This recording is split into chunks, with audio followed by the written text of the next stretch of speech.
भारत माता की। इतनी बड़ी संख्या में आप सब यहाँ पे बैठे हैं। आज तो आप सबको प्रफुल्लित होना चाहिए कि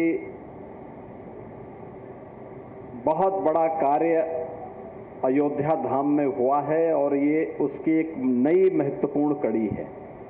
इसलिए मेरे साथ बोलेंगे, भारत माता की, भारत माता की, भारत माता की, सरयू मैया की, सरयू मैया की। जय श्री राम, जय जय श्री राम।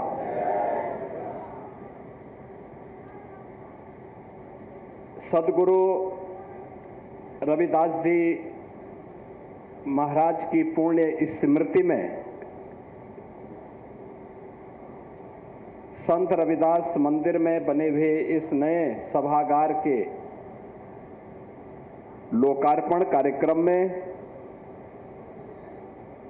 मंच पर उपस्थित इस संपूर्ण कार्यक्रम के संयोजक संत रविदास मंदिर अयोध्या धाम के श्री महंत श्री बनवारी पति ब्रह्मचारी जी महाराज,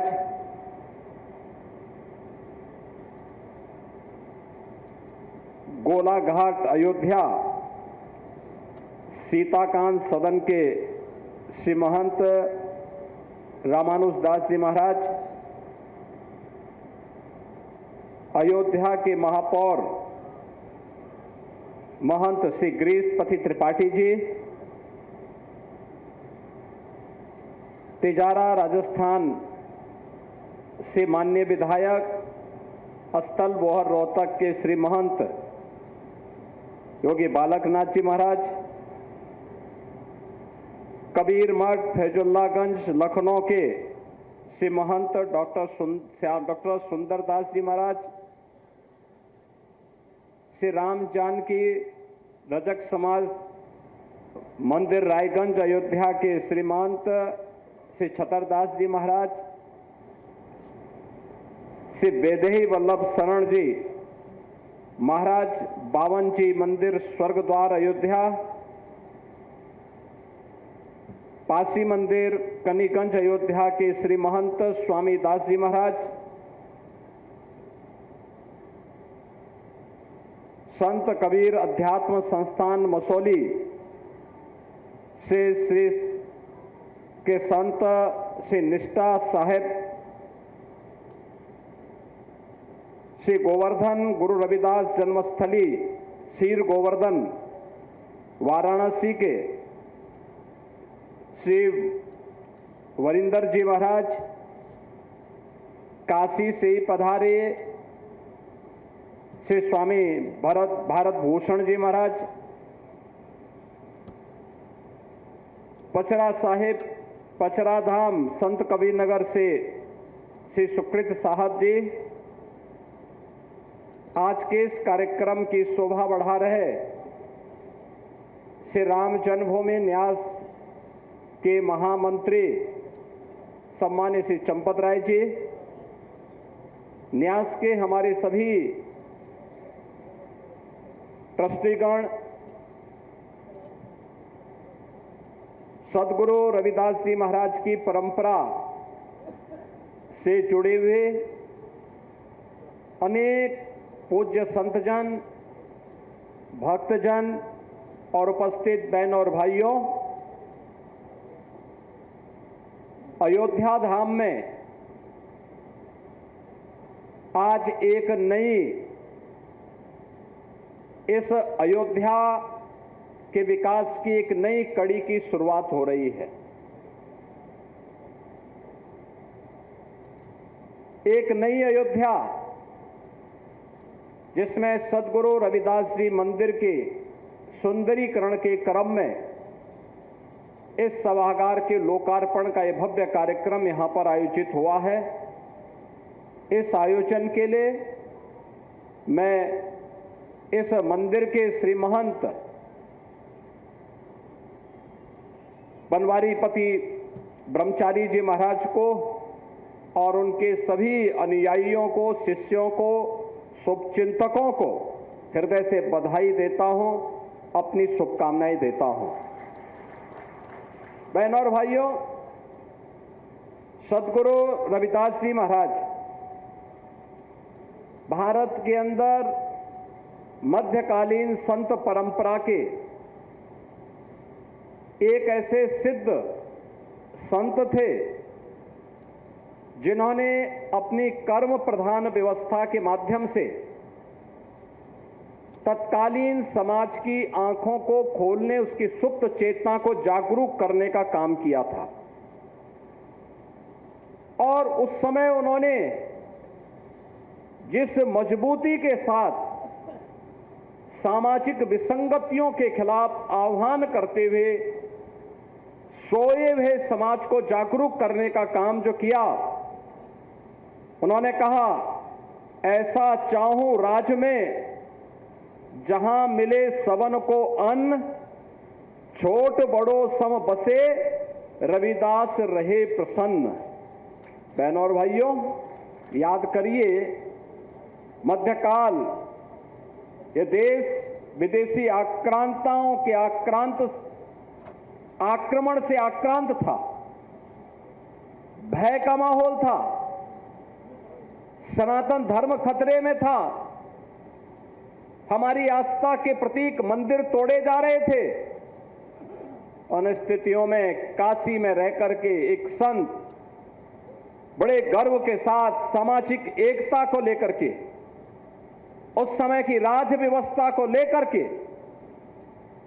उन्होंने चुनौती देने की मुद्रा में आकर के उस समय के समाज की सुप्त चेतना को जागरूक करने का काम कर रहे हैं। उन्होंने कर्म प्रधान विश्व को एक नई दिशा दी और उन्होंने कहा था उस समय जितने भी आडंबर थे, रूढ़िवादिता थी, उसके खिलाफ उन्होंने तत्कालीन समाज को जागरूक करके एक नई उक्ति ही दे दी।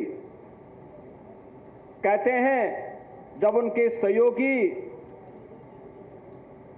जो संत थे, उन्होंने उन्हें कहा कि चलो रैदास, चलो गंगा स्नान करने के लिए चलते हैं। जब उनके पास कार्य नहीं होता था तो वो जाते थे, लेकिन जब कार्य होता था तो अपने कर्म को पहले प्राथमिकता देते थे, कर्म को पहली प्राथमिकता देते थे। कहते हैं, एक बार काम ज्यादा होने के नाते सदगुरु रविदास जी महाराज गंगा स्नान करने के लिए अपने सहयोगियों के साथ नहीं जा पाए, लेकिन उन्होंने अपनी कठौती से एक आना निकाल करके उन्हें दिया कि जाओ, मेरी तरफ से भी मां गंगा को अर्पित कर लेना। वे लोग गए, स्नान करके जब गंगा मैया को दक्षिणा अर्पित करने की बात आई तो कहते हैं कि बाकी लोगों का तो कुछ नहीं हुआ, लेकिन जब सदगुरु रविदास जी महाराज के नाम पर एक आना की दक्षिणा मां गंगा को अर्पित किया तो पता लगता है कि मां गंगा स्वयं अपने हाथ से उस दक्षिणा को प्राप्त करती है। वे सब भौचक थे, उन्होंने कोई सोच भी नहीं सकता था कि एक ऐसा सिद्ध संत काशी में क्षीर गोवर्धन में बैठा है, जिसकी पवित्र साधना, कर्म प्रधान साधना समाज की आंखों को खोलने वाला हो और लोगों को कर्म की प्रेरणा प्रदान करने वाला हो। तो वे लोग आकर के जब सदगुरु से पूछते हैं, कैसी क्या भाव थे कि हमारे दक्षिणा को तो मां गंगा ने स्वीकार नहीं किया, लेकिन जब आपके नाम पर हमने मां गंगा में आपके द्वारा दी गई अन्नी को जब चढ़ाया तो मां गंगा ने अपने हाथों से स्वीकार किया। तो सदगुरु बोल पड़े, मन चंगा तो कठौती में गंगा। और बहनों और भाइयों, यही वह कर्म प्रधान व्यवस्था है जिसके बारे में आज प्रधानमंत्री मोदी जी देशवासियों को प्रेरित कर रहे हैं। यही वो परंपरा है। जब वह विकसित भारत की बात करते हैं, हर भारतवासी से एक बात कहते हैं कि हमें विकसित भारत के लिए कार्य करना है। विकसित भारत का मतलब जहां पर किसी प्रकार का जाति भेद न हो, जहां पे किसी भी प्रकार का कोई विषमता न हो, ना आर्थिक विषमता हो, ना सामाजिक विषमता हो,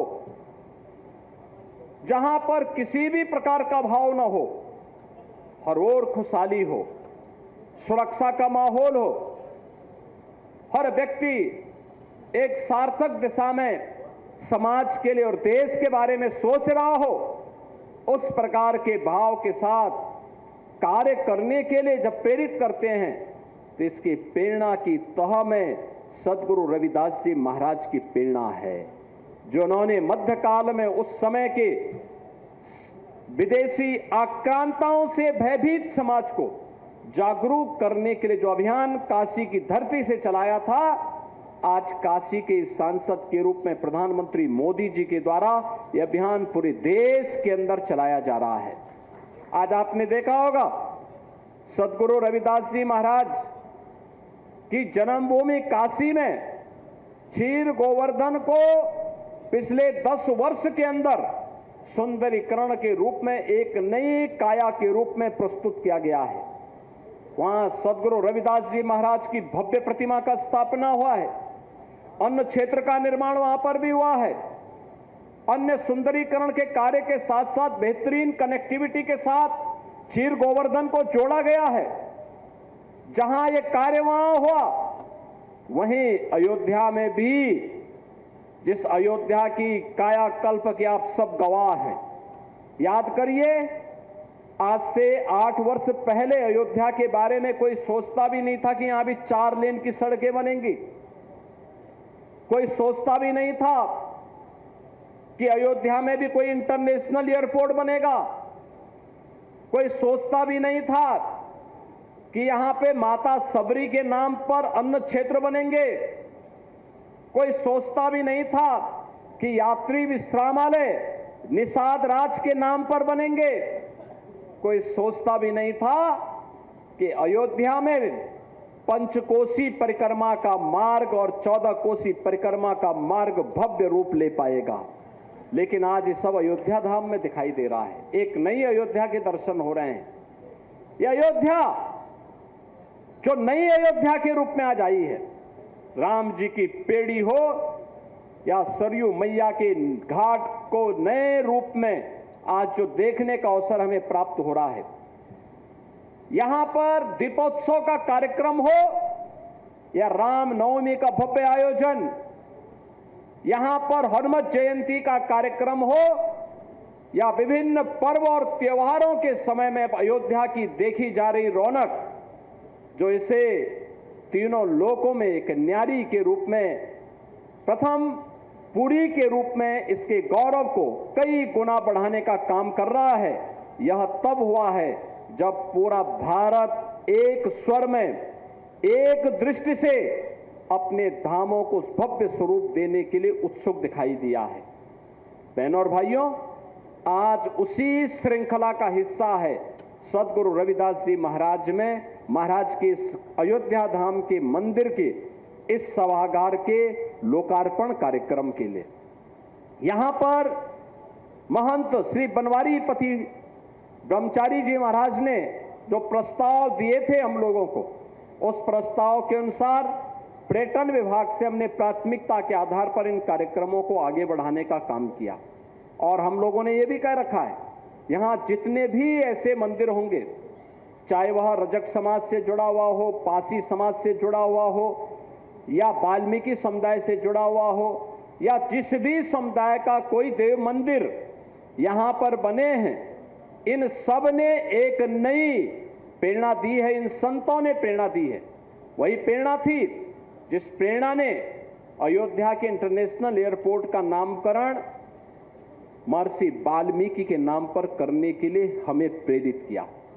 याद करिए, पहला एयरपोर्ट है जो महर्षि वाल्मीकि जी के नाम पर है, और अभी इंटरनेशनल।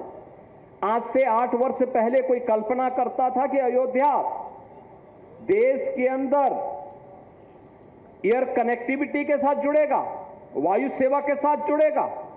एक कल्पना थी। हजारों वर्ष पहले भगवान राम पुष्पक विमान से आए होंगे, लेकिन हजारों वर्षों में, अन्य दिनों में छोड़ दीजिए, कम से कम आजादी के बाद ये 75 वर्ष तो आपको प्राप्त हुए थे ना। देश के अंदर अनेक सरकारें बनी होंगी, इन सरकारों ने क्या किया था? नहीं किया। उनके पास फुर्सत नहीं थी, और जब फुर्सत नहीं थी इसलिए विकास नहीं करा पाए। अयोध्या में बिजली नहीं मिलती थी, पर्व और त्योहारों में सफाई नहीं होती थी, सुरक्षा की कोई व्यवस्था नहीं होती थी, एयर कनेक्टिविटी की बात तो दूर, रेलवे की भी सिंगल लाइन थी और ट्रेन कभी एक ट्रेन आती थी, बस की कनेक्टिविटी बहुत कम थी। अयोध्या आने का मतलब लोग पूछते थे कि अयोध्या कहां है, कैसे जाना है, और आज देश को और दुनिया को अयोध्या का पता पूछने की आवश्यकता नहीं होती है। देश की भी और दुनिया की सबकी निगाहें अयोध्या की तरफ लगती हैं। हर व्यक्ति के पास फुर्सत होता है, अयोध्या धाम का दर्शन करना चाहता है, अयोध्या के मंदिरों का दर्शन करना चाहता है। और इसीलिए तो अयोध्या सूर्य वंश की राजधानी ही नहीं थी, भगवान राम की राजधानी ही नहीं थी, बल्कि भगवान राम की जन्मभूमि होने के साथ साथ देश की पहली सोलर सिटी के रूप में भी आज देश के अंदर अपनी एक नई पहचान बना रहा है। आज जब यहां पर एक कार्य हो रहा है, मैं इस अवसर पर यहां पर संत सद्गुरु रविदास जी मंदिर के श्री महंत जी को, यहां पे पासी समाज से जुड़े हुए जो हमारे महंत जी हैं, या कबीर मठ से जुड़े हुए महंत जी हैं, अन्य जितने भी हमारे रजक समाज से जुड़े हुए या अन्य पवित्र स्थलों से जुड़े हुए जितने भी हमारे पूज्य संतजन हैं, उन सबको इस बारे में आश्वस्त करना चाहता हूं। सरकार की प्राथमिकता इन सबको जोड़ करके आगे बढ़ाने की है, समाज को उनके योगदान के प्रति अपनी कृतज्ञता ज्ञापित करने की है। और उसी क्रम में आज मैं यहां पर उपस्थित हुआ हूं।